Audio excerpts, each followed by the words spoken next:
Sí. Listo, buenas tardes. A continuación, les vamos a exponer sobre la resolución de problemas y la comunicación asertiva. Somos Sandra González, Paula Carvajal y Daniel Castañeda. Una breve introducción sobre este taller es que se hizo con el objetivo de favorecer algunas herramientas para la resolución de problemas, tanto interpersonales y también para mejorar algunas herramientas en la comunicación asertiva. Esto se va a hacer por medio de la psicoeducación y se van a brindar algunas estrategias de asertividad para así que se puedan expresar sentimientos, ideas, opiniones de una manera un poquito más clara y confiada y también partiendo desde el respeto. Entonces, nuestro tema es la comunicación asertiva. Vamos a empezar por acá. Tenemos diferentes estilos de comunicación. Para empezar, tenemos la pasiva. Esta está caracterizada por una habitación de la persona frente a situaciones en las que se tengan que comunicar con otras personas, en la que tenga que resolver conflictos. Esta también está acompañada de una pequeña dificultad en poderse expresar correctamente. Tal vez las ideas no son claras, tal vez ni siquiera dentro de su cabeza tiene algún orden lógico o le cuesta un poco más hablar con las otras personas. Esto que puede desembocar una posible respuesta agresiva por parte de las demás personas hacia la persona pasiva, ya que en la persona un poco participativa frente a decisiones importantes, no encuentran una lógica en sus pensamientos o emociones. Tenemos pues unas consecuencias en torno a la comunicación pasiva. La primera es que se puede llegar a sentir menos valioso e incapaz, ya que las personas van a dejar de tener en cuenta a esta persona para su opinión, ya que esta por lo general no la da.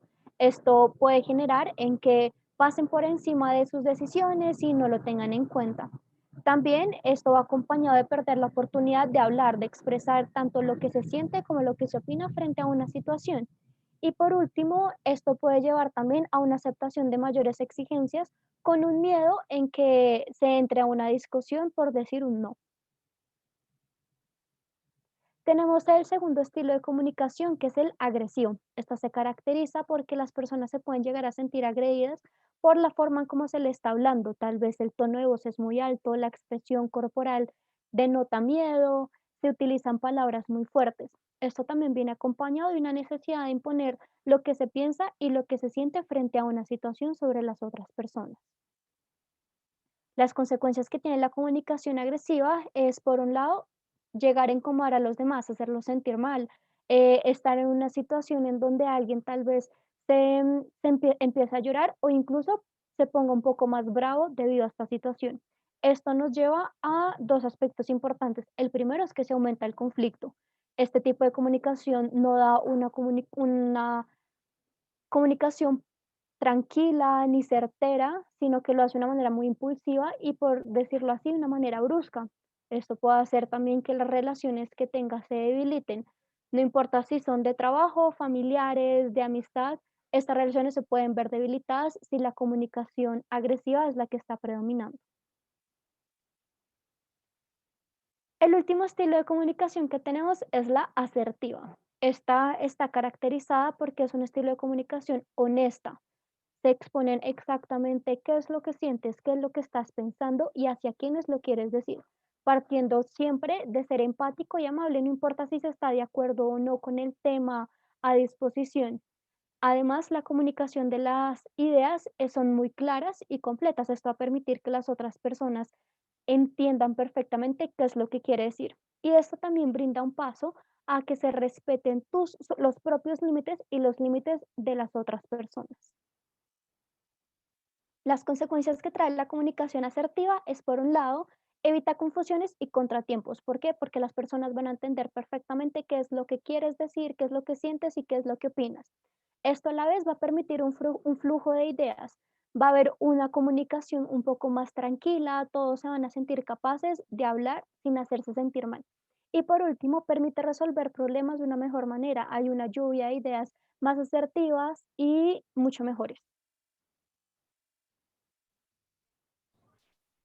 Ahora, pues con base en las características de esta comunicación asertiva, les vamos a proponer dos estrategias para ponerla en práctica.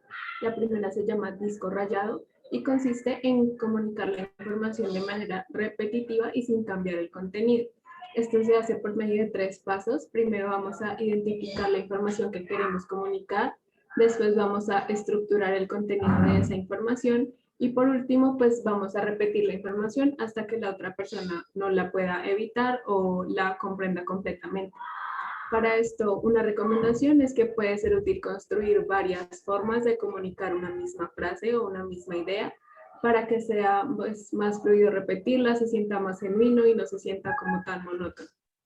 Acá les presentamos un ejemplo que son 2 formas de comunicar una misma idea. Entonces, por un lado está, considero que nuestra relación ya no cumple mis expectativas y tampoco me genera satisfacción.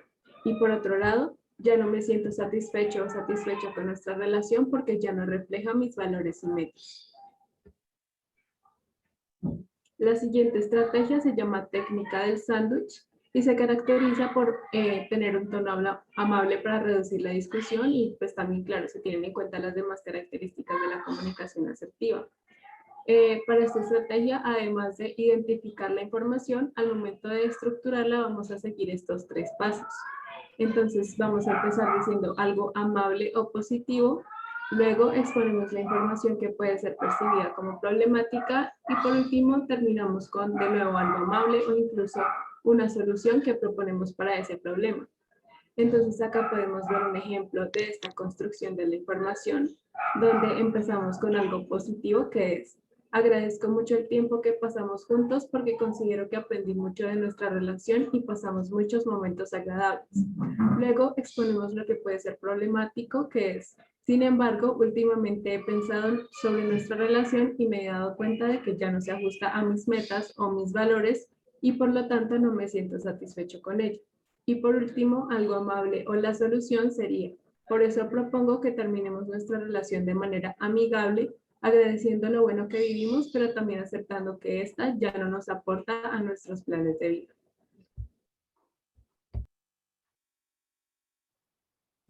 Entonces, en esa medida pasamos a nuestro segundo tema, hablando un poco más sobre la resolución de conflictos, con base, por supuesto, también en las estrategias previamente ahondadas y teniendo en cuenta, pues, por supuesto, la comunicación asertiva. ¿Qué es lo primero y lo más importante para entender esta temática? Y es el hecho de que, pues, por definición, los conflictos no son sinónimos de peleas, sino son mucho más aquellas diferencias eh, en términos de intereses, creencias, ideas, valores, puntos de vista y demás. Por ende, pues yo puedo tener un conflicto que no necesariamente es una pelea. En esa medida, pues es algo fundamental para las relaciones con los demás y pues en todo momento puede surgir cualquier tipo de conflicto. Los conflictos pueden ser fructíferos y positivos para entender las diferencias y divergencias que hay entre ambas personas. No hay una sola relación libre de conflicto en ningún momento. Continuando ahí un poquito con estas áreas comunes de los conflictos, es importante destacar varias temáticas. Primeramente que a través de las relaciones interpersonales, pues es posible verlos. En el área intrapersonal puedo yo tener un conflicto conmigo mismo, entender también que pues cada quien tiene sus propios hábitos, conductas, creencias y demás, pues que pueden vivirse, digamos que a través de estas áreas comunes. Es importante destacar, como les decía anteriormente, que los conflictos se encuentran en no solo una serie de áreas, sino que es muy común que se encuentren en todas las relaciones que se tienen durante la vida. Un ejemplo bastante común es en los espacios laborales o académicos y que por supuesto ambas partes siempre van a compartir esta responsabilidad frente a los conflictos. Ya hablando un poquito más sobre el origen, en principio pues unos orígenes bastante comunes a través de los conflictos es eh, pues entender que cada percepción, cada parte tiene distintas subjetividades y que en esa medida pues puede tener conflictos a partir de esto. Pueden surgir fallas comunicativas, puede surgir a partir de la percepción de que cada uno tiene necesidades distintas y pues que estas necesidades no se están viendo satisfechas, diferencias en el carácter, la personalidad, las creencias principales que se tienen y por supuesto, en esa medida, algo muy común y que se relaciona también con las fallas de comunicación es la información incompleta. Entonces, pues estos son orígenes en términos generales. Aquí pueden encontrar otras como la interdependencia o las presiones que pueden llegar a causar frustración. Ahora ya hablando un poquito más sobre el conflicto en sí mismo, pues los componentes tienen que ver, por supuesto, con los intereses y las expectativas que tiene la persona o las personas que se encuentran en esta misma, pues sí, como en este conflicto de ambas partes, entendiendo, pues por supuesto que hay partes principales relativamente vinculadas con el conflicto en sí mismo y partes secundarias que regularmente se ven afectadas. Por supuesto, también entender que esas partes cuando nosotros hablamos de partes, pues no solo estamos hablando sobre los agentes en sí mismos, como las personas, los grupos, comunidades o entidades, sino también la temática del conflicto en sí mismo y lo que rodea al conflicto en sí mismo. ¿Sí? Hay partes principales y hay partes secundarias. Listo, ya hablando y continuando un poquito sobre esos componentes, seguramente en esta relación y en estas dos partes que se entienden sobre el conflicto, pues hay intermediarios, los cuales intervienen un poco en la mediación de ese conflicto. Ya más adelante andaremos un poquito más sobre eso. Hay una multidimensionalidad de asuntos, como ya lo mencionábamos, de orígenes, de áreas comunes, de lo que trastoca, digamos que desenvuelve el conflicto en sí mismo, entonces pues sí, depende ya mucho más del conflicto en sí.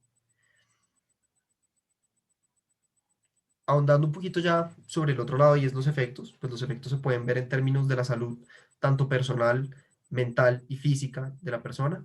Se encuentran expresiones emocionales como lo son la frustración, la ansiedad y demás, expresiones también cognitivas un poco como los bloqueos mentales, el cerrarse en ideas específicas, tener comunicaciones mucho más agresivas que pueden incluso, como les decía, pues tener efectos en salud física, como lo es la violencia en sí misma.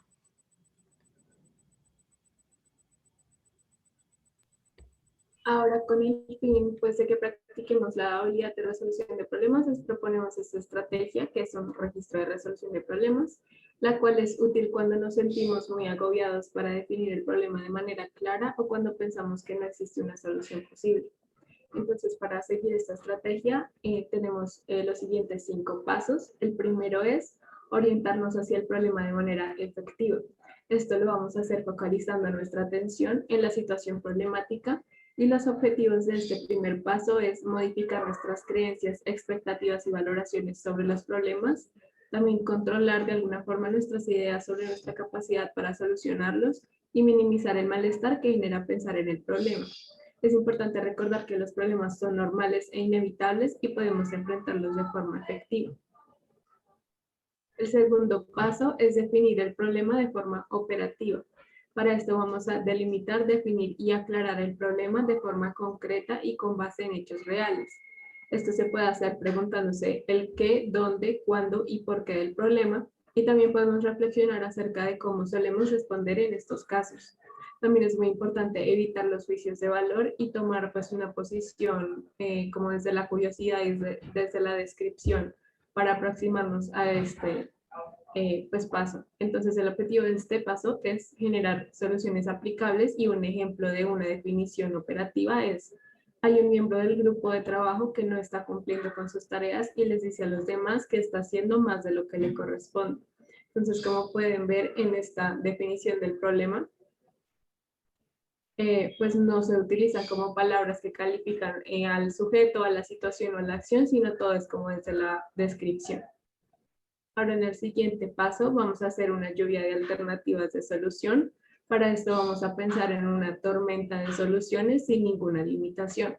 Aquí vamos a encontrar la mayor cantidad de soluciones posibles a nuestro problema y vamos a evitar, evaluar y rechazar apresuradamente las alternativas. Esto se hace con el objetivo de darnos cuenta de que realmente cualquier problema que tengamos puede tener un gran número de soluciones, aunque no sean lógicas, no sean prácticas, en este primer momento no las vamos a evaluar, solo vamos a tener en mente que hay muchas opciones y posibilidades de resolución. Entonces acá, claro, importante tener en cuenta que se debe dejar volar la imaginación y que cualquier alternativa es válida en este paso del plan. El siguiente paso ya es tomar decisiones haciendo análisis de costo-beneficio con respecto a esas alternativas de solución que nos planteamos. Entonces, para esto vamos a seguir también como estos 4 pasos. El primero es tomar las alternativas de solución del paso anterior. Para esto podemos de pronto como hacer una lista o tenerlas, sí, como en un borrador o en alguna parte donde podamos recortarlas. En el segundo paso, contemplamos las consecuencias a corto y a largo plazo de cada una de estas alternativas. Luego, hacemos una lista de las alternativas y las ordenamos de la más viable a la menos viable. Y por último, seleccionamos la alternativa que mejor responda a la realidad en ese momento para solucionar el problema, teniendo en cuenta las consecuencias y la forma en que pueda afectarnos a nosotros y a los demás. Y ya el último paso es ejecutar y verificar la utilidad de la solución. Para esto vamos a poner en práctica la alternativa de solución que escogimos y vamos a verificar su utilidad. Para esto vamos a tener en cuenta las consecuencias que obtuvimos una vez la pusimos en práctica y qué tan efectiva fue. En caso de que el resultado no sea el esperado, vamos a intentar con otras alternativas que encontramos en los pasos anteriores. Y Listo, para súper. finalizar, acá tenemos la bibliografía en la cual nos basamos para hacer este taller. Muchísimas gracias y adiós.